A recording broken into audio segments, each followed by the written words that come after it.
रामकृष्ण हरे. मी किनवट तालुका नांदेड जिल्हा पारडी गावातील माजी उपसरपंच तसंच तंटा मुक्ती अध्यक्ष सर्व राजकीय नेत्यांना आवर्जून विनंती करतो आहे आणि शासकीय प्रशासनाला देखील विनंती करत आहे. हे पाण्याचा माहोल बघा. आमचा ढगफुटी दर्श पाऊस झालेला आहे. पेनगंगा नदीतील सर्व पाणी हे आमच्या शेतीमध्ये असं एवढा पाऊस आहे. तरी आम्ही सर्वांनी गावकरी मंडळीने आमच्या वतीनं शासनानं लवकरात लवकर आमचे पंचनामे करून आम्हाला लवकरात लवकर मदत जाहीर करावी अशी आम्हा सर्वांना विनंती आहे. आमच्या तालुक्याचे आमदार भीमरावजी केराम साहेब यांनी देखील येऊन आमच्या सर्व एरियाची पाहणी करावी व शासनाला लवकरात लवकर आम्हाला अनुदान मिळवून देण्याची कृपा करावी. तरी मुख्यमंत्री साहेबांना माझी नम्रतेची विनंती आहे.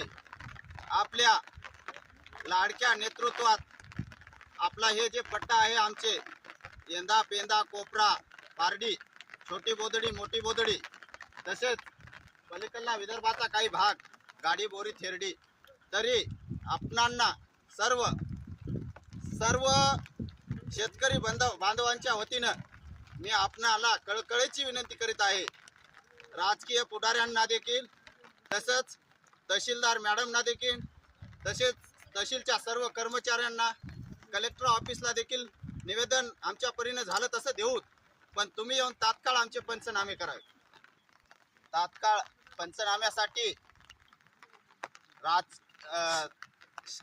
शासकीय कर्मचारी सर्वांना विनंती आहे की आपण लवकरात लवकर येऊन पंचनामा करून घ्यावे. आणि पाणी वसरल्याच्या नंतर येऊन पंचनामा केल्याच्या नंतर तुम्ही आमचं माल खराब आहे असं म्हणता, चांगला आहे, पण आज येऊन घडीला बघा आमच्या डोळ्यात पाणी आलेत, अश्रू आलेत ह्या गोष्टीचे.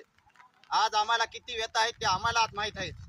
लोकांचे कर्ज काढून आम्ही जे शेती करता या शेतीचं जे व्याज आहे ते देखील फिटणार नाही असे सर्व शेतकऱ्यांच्या तर्फे मी नम्रतेची विनंती करत आहे प्रशासनाला. प्रशासनानं लवकरात लवकर म्हणजे उद्याच्याला येऊन देखील आमचे पंचनामे करावे. आमच्या सर्कलचे तलाठी, कृषी सहाय्यक व तिन्ही गावचे ग्रामसेवक, तहसीलदार मॅडमने याची दिलगिरीनं आणि चांगल्या पद्धतीनं माहिती घेऊन आम्हाला न्याय मिळवून देण्याची कृपा करावी असं मी मांडित आहे. तसेच आमच्या तालुक्याचे भाग्यविधाते म्हणलेले आहेत असे केराम साहेब यांनी देखील